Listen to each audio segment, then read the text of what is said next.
dunan dɔ bisimila an ka kumaso kɔnɔ ni o ye Nasiru Ba ye maliden don min sigiyɔrɔ bɛnnen don Virginie ma Amérique jamana kɔnɔna ye la yan a bɛna ka na an ka ɲininkaliw jaabi jamanatigi Joe Biden na ale senbɔli ye Amérique jamanatigi sigi o kalata cɛbɔlaya la Monsieur Ba i n'o la somɔgɔw bɛ di ayiwa kunnafoniw kɔni y'an sɔrɔ kunu kari k'a jira k'a fɔ Amérique jamanatigi Joe Biden ye laseliw kɛ k'a fɔ k'ale sen bɔra jamanatigi sigi kalata o cɛbɔya la e y'o faamu cogo di bon ko kɛra kɛ kuma na parce que cɛkɔrɔba kun sɛgɛnna dɔɔni donc a yɛrɛ dalen bɛ mɔgɔ minnu na parti la mɔgɔ minnu bɛ démocrate ka parti sankɔrɔta a dugɔrɔma don olu yɛrɛ wulila k'u jɔ ko a ka yɔrɔ bila parce que a ka ɲinɛ kuma kɔ ka kuma daminɛ a bɛ s'a laban na a hakili bɛ bɔ a kuma daminɛ na cogo min na n'o kɛra président na ani a bɛ mɔgɔw tɔgɔ ɲagami ani a yɛrɛ ka kɛnɛya a n'a si kasabi o bɛɛ faralen ɲɔgɔn kan a yɛrɛ nana ye k'a fɔ mɔgɔw ka wele min b'a kan k'a k'a bila a y'a bila ayiwa e yɛrɛ ka jati la welekan min bilala jamanadenw ani hali ka fara Amérique démocratiw ka cɛbɔ an'u ka wasaden dɔw kan k'a fɔ k'a sɛgɛnna a man kɛnɛ a bɛ fili kumaw kɔnɔ k'a ka fanga bila o de kɛra sababu ye jɔnjɔnjɔ a ye walan sɛmɛ wa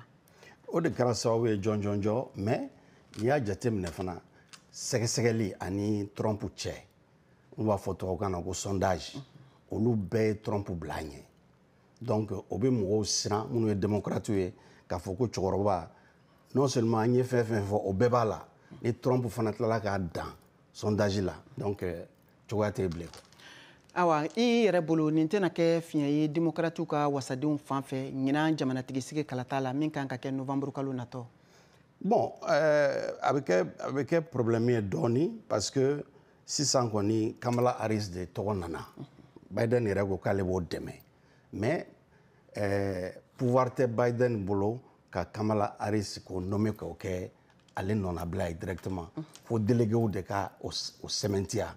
donc o bɛ kɛ cogo di u bɛ se k'o kɛ i n'a fɔ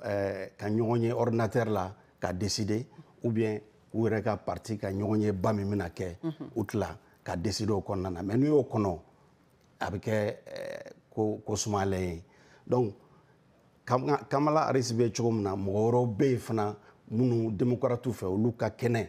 u hakili ka kɛnɛ u bɛ se ka nin baara in kɛ donc a ko jɛlen tɛ kosɛbɛ kosɛbɛ hali bi ayiwa kuma laban na nin tɛna kɛ farati ye dɔɔni furancɛ baaraw fan fɛ n'o ye transition ye min bɛna kɛ jamanatigi Biden na ani Kamala Harris ni ɲɔgɔn cɛ ani ka fara nafolo min ni o tun dira u ka kalata yɛrɛkofɔ baaraw kun kan ni o bɛɛ lajɛlen ka kan ka latɛmɛ ka di Kamala Harris ma e ye mun faamu problème ye min ye Biden a ye miliyɔn caman a y'o sɔrɔ mɔgɔw bolo a dɛmɛbaaw bolo Kamala Harris fana ye dɔ sɔrɔ n'i y'o fila fara ɲɔgɔn kan démocratiw yɛrɛ hakili la olu bɛ se k'u ka campagne kɛ n'o ye bon ni mɔgɔ wɛrɛw nana sisan k'olu bɛ don a la ka Kamala bɔ yen ka na ni mɔgɔ wɛrɛ ye donc o waritigi ninnu b'u ka wariw minɛ Biden yɛrɛ n'a ko mɔgɔ min ka k'a ye n'o ma k'a ye mɔgɔ minnu ye wari di ko k'ale dɛmɛ olu fana bɛ u ka wari minɛ ni diyara an ye nin tun ye